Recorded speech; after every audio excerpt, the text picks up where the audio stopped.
ہمیں تو بیٹھے بٹھائے دین ملا ہے.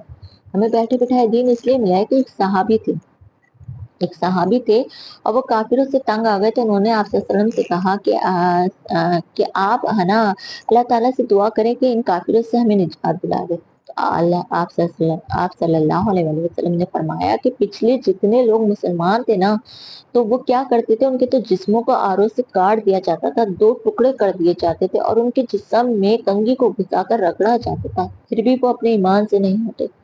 پھر بھی تو اللہ کی مدد آتی ہے, لیکن پہلے اللہ تعالیٰ آزماتے ہیں. ہمیں تو بیٹھے بٹھائے دین ملا ہے, ہمیں تو ہر چیز بیٹھے بٹھائے ملی ہے, لیکن اس کے باوجود ہم میں میں کہوں اتنی خود غرضی اور سرکشی آ چکی ہے کہ ہم اس بات کو نہیں سمجھ رہے کہ اللہ نے ہمیں بیٹھے بٹھائے دین دیا, کیونکہ ہم کیا کر رہے ہیں, سرکشی کر رہے ہیں.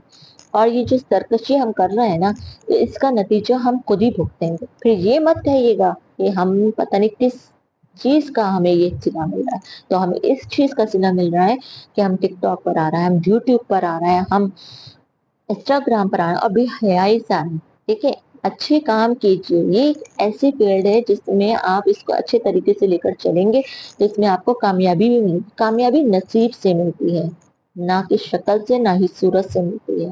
کامیابی نصیب سے ملتی ہے, اور کامیابی انہیں کو ملتی ہے جن کی نیتیں صاف ہوتی ہیں.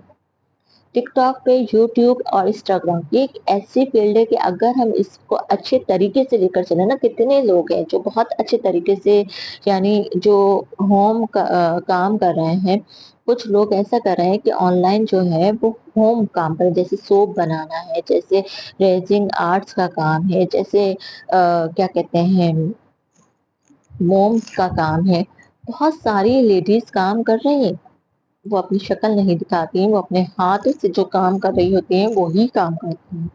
ٹھیک ہے, بہت سارے لوگ آن لائن ٹیچنگ کلاسز لے رہے ہیں, وہ ناکام میں لے کر کرتے ہیں. میں جب آپ لوگوں کے ساتھ بات کرتی ہوں تو میں ناکام نہیں, کیونکہ دیکھیں اللہ رب العزت کا کلام دینا اور اللہ رب العزت کی بات کرنا بہت بڑی بات ہوتی ہے.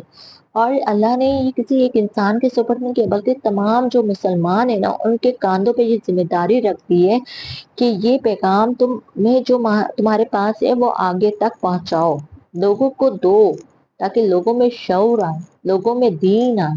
جب تک ہمارے پچھلے باپ دادا تھے ان میں شعور نہیں تھا, ان کے پاس دین نہیں تھا, اور وہ وہی کرتے تھے جو ان کے پچھلے باپ دادا نے کیا. لیکن اب کیونکہ مسلمانوں کے پاس شعور آ رہا ہے, دین آ رہا ہے, تو ہمیں اپنے شعور اور دین کے ساتھ دین کی شریعت پر چلنا چاہیے. کیونکہ ہمیں یہ شریعت پر ہم چلیں گے جبھی تو ہمیں جنت ملے گی.